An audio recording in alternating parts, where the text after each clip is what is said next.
What is up, guys? It is me, Tagfi, and welcome back to another urban legend. This time, we're gonna continue our Conjuring a real story series thing, site series, something. Um, we're gonna talk about Annabelle since the new movie's coming out. Why not? All right. So, Annabelle, let's just give you some context. Annabelle is a haunted doll located in the Warren's Occult Museum. And she was apprehended by Ed and Lorraine Warren, and she's been kept in a box that says do not touch or, you know, talk shit about her.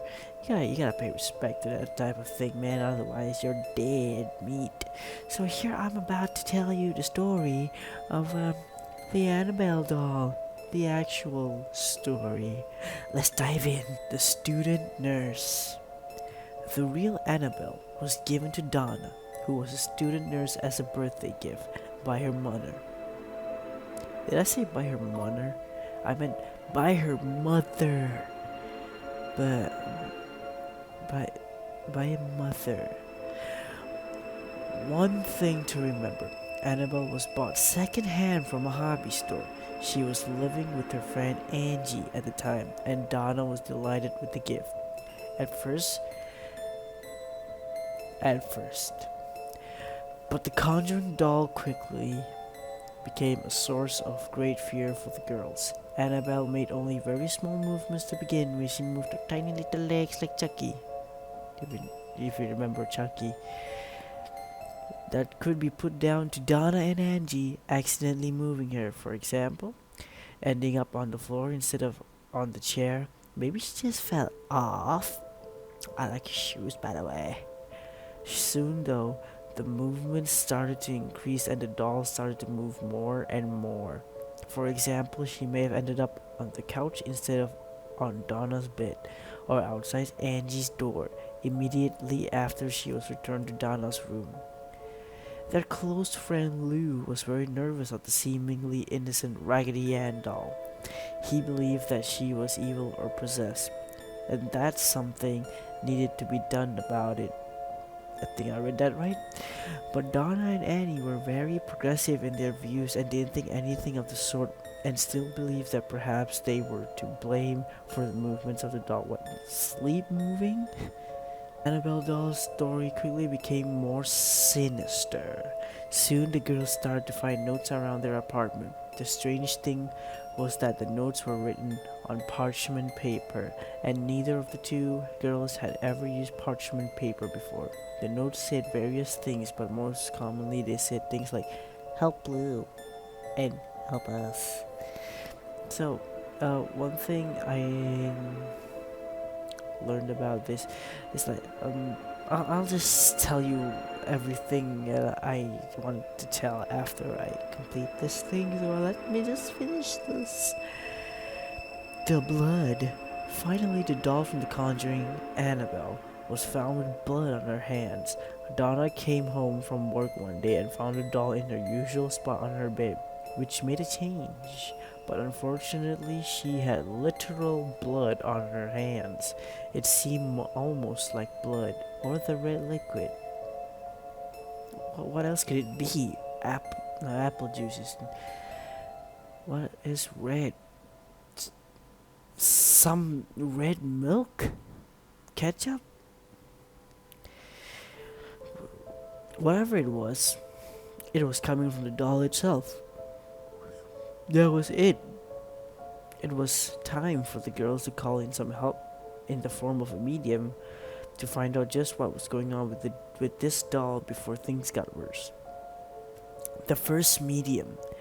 The first medium sat down with the girls and Annabelle. Scary doll, and the story that Donna and Angie were given was that the land on which their apartment complex was built used to be a field. A young girl aged around 7 years old was found dead there many years before. When the doll came into their apartment, Annabelle's spirit was still in the area in which she died, and because she was fond of the doll, her spirit became one with it. Annabelle became Annabelle the doll. Unfortunately for the girls, Annabelle became Annabelle the Haunted Doll. Donna and Angie were very loving and giving, however, and because they were felt so what English is this? They felt sorry for the poor girl that had been found dead alone in that field. They wanted the doll to stay because they didn't want her to be left alone. This is a UK website. How the hell can you mistake? How do you mistakenly put they were felt sorry in a sentence? It doesn't make sense. Okay, next topic. Lou. Lou was the one who was attacked by Annabelle before the Warrens were called in. Maybe she didn't like him, or maybe he reminded her of a man who had treated her badly in life, but he was the one that she showed her true self to. A few things occurred, including some bad dreams and some visions of Annabelle. A few things occurred, including some bad dreams and some visions of Annabelle. But the attack that made Donna and Angie call the Warrens was a physical one. You know what I'm saying? She punched this mofo's ass. Angie and Lou were spending some time together when they heard movement in Donna's room, but she wasn't at home.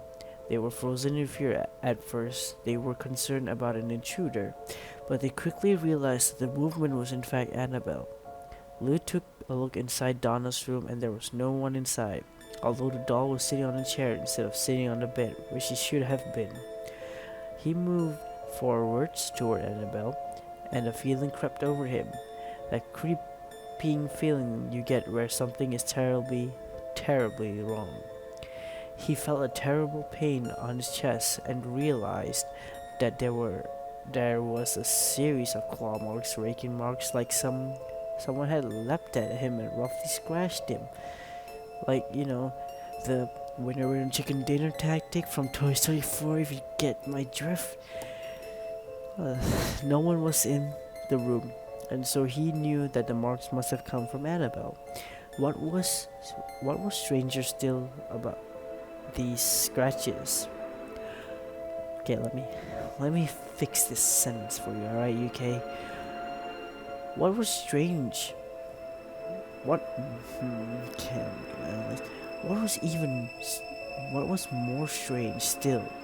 What was more strange about these scratches is that they healed straight away, and within just 2 days there was no trace of them at all. Then the Warrens were called in. Now the topic, the Warrens.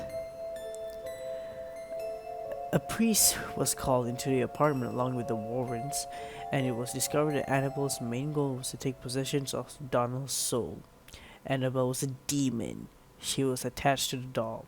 The Warrens said that demons don't possess items or things. Instead, they possess people. The priest eventually exorcised the apartment, and the Warrens took Annabelle away with them. The events of Annabelle Comes Home occurs. They both agreed that it would be best to drive home on the back roads, worried that if they drove on the main highways that Annabelle would find a way to cause an accident. Sure enough, they were plagued with car problems the whole way home. The power steering failed, the brakes failed, and the engine of the car kept stalling. The problem ceased for a little once Ed Warren sprinkled Annabelle with some holy water. Once the pair got home, Ed put the doll on his desk, thinking that she'd be safe there for a little while. Soon she showed them what she was truly made of. Annabelle was seen rising above the desk, levitating on multiple occasions. Soon, that activity slowed down and stopped, and the Warrens thought that perhaps the demon had quieted. But she was soon found in different rooms of the house, moving around, and when the Warrens put her in one place, she would quickly be found in another. Ed and Lorraine called the priest, but he didn't seem to take it too seriously and said to Annabelle that she couldn't hurt him because she was just a doll. That was a big mistake because he was in a car accident on the way home. The car turned over, the brakes failed, and his car was completely written off.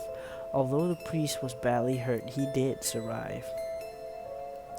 Annabelle is still around today, residing in the locked glass case that the Warrens built to keep her from getting free and roaming around their house. There is a warning sign on the case saying "Do not touch," as well as a cross. Some say that they see Annabelle moving around the case, waiting to get free.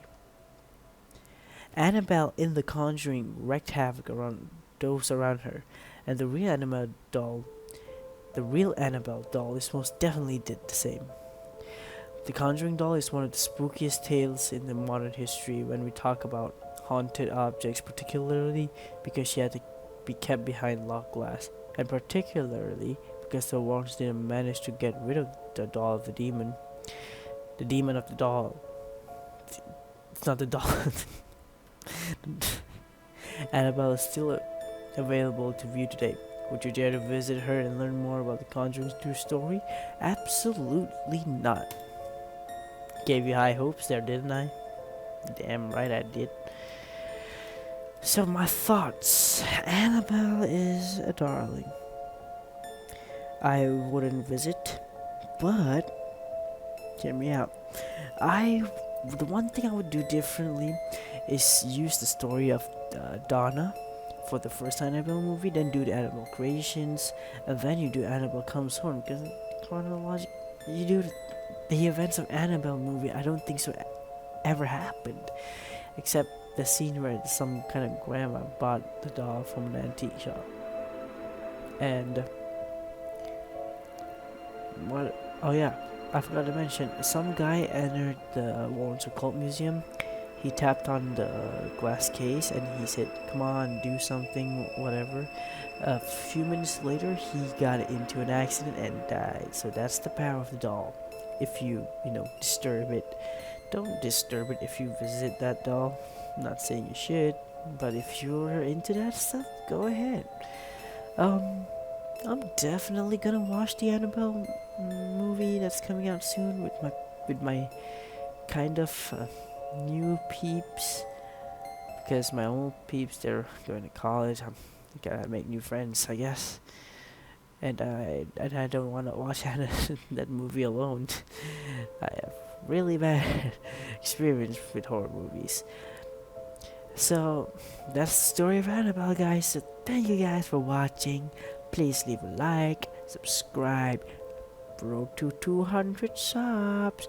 Please check out my skit video I did last time I uploaded. That's always a pleasure to watch. And yeah, peace out.